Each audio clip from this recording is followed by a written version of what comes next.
Hello बच्चों, चलिए प्रश्न को देखते हैं। नीचे दिए गए पिरामिड में किस प्रकार की मानव समष्टि प्रदर्शित की गई है।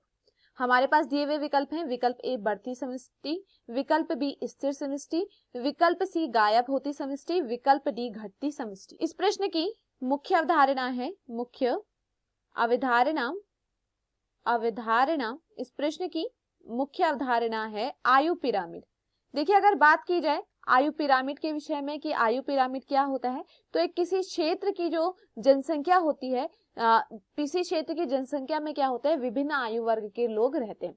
तो ये विभिन्न आयु वर्गों के लोगों की या हम कहें व्यक्तियों को व्यक्त करना या उन्हें प्रदर्शित करना क्या हो, किससे प्रदर्शित करते हैं, आयु पिरामिड से हम उन्हें क्या करते हैं, व्यक्त करते हैं। देखिए, अगर मैं कहूं कि क्या है, एक छोटी परिभाषा बोलूं जनसंख्या पिरामिड की, तो जनसंख्या को ग्राफियन निरूपण करना ही क्या कहलाता है, आयु पिरामिड कहलाता है।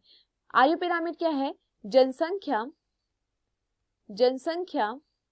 को ग्राफियन निरूपण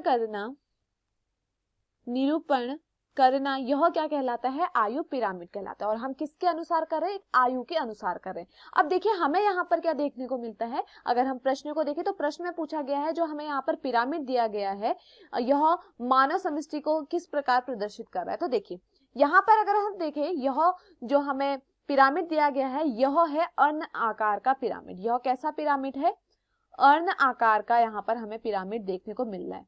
देखिए, अगर बात की जाए अर्ण आकार के पिरामिड की, तो यह कैसा होता है, यहाँ पर कैसा कर्म हमें देखने को मिलता है, यहाँ पर हमें अवरोही क्रम देखने को मिलता है। अवरोही क्रम यहाँ पर हमें देखने को मिलता है। देखिए, यहाँ पर अगर हम देखें तो सबसे नीचे वाला क्या होता है, जनन क्षम पूर्व, मतलब कि यहाँ पर आपको क्या देखने को मिलेगा, प्रजनन क्षमता से पहले के यहाँ पर हमें यहाँ पे देखने को मिलेगा। उसके बाद आता है इसके बाद आता है जनन, जहां पर क्या होगा, प्रजनन होगा। यहाँ पर प्रजनन से पहले उसे हम कहते हैं जनन क्षम पूर्व। उसके बाद आता है प्रजनन, और उसके बाद आता है प्रजनन के बाद जनन क्षम पश्चित। तो देखिए, अगर यहाँ पर हम देखें तो यह कैसे क्रम में है, यह है अवरोही क्रम में। यानी यहाँ पर हमें यह जो मानव समष्टि है वो कैसी प्रदर्शित होगी, यहाँ पर मानव समष्टि हमें कैसे होगी, घटते हुए क्रम में, या फिर हम कहें कि हमें कैसी समष्टि प्रदर्शित होगी, घटती समष्टि हमें यहाँ पर प्रदर्शित होगी। देखिए, यहाँ पर हमें क्या देखने को मिल रहा है कि देखिए, यहाँ पर हमें ये जो जनन पूर्व वाले हैं वो यहाँ पर कैसे दिख रहे हैं, हमें कम दिख रहे हैं। उसके बाद अगर हम बात करें तो यहाँ पर जनन क्षम क्या है, जनन पूर्व से थोड़े ज्यादा है।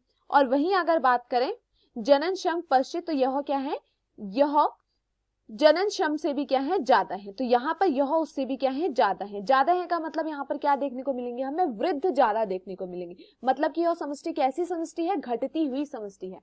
चलिए विकल्पों को देखते हैं। विकल्प ए दिया गया है बढ़ती समष्टि, तो यह यहाँ पर गलत होता है।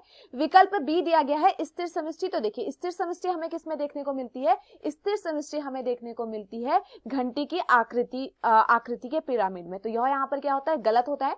विकल्प सी दिया गया है गायब होती समष्टि, तो देखिए गायब होती समष्टि भी यहाँ पर नहीं होगा। विकल्प सी दिया गया है घटती समष्टि, तो यहाँ पर यह क्या होता है, सही होता है। तो दिए हुए विकल्पों में जो हमारा सही विकल्प है वो है विकल्प डी। मैं आशा करती हूँ आपको यह समझ में आया हो। धन्यवाद।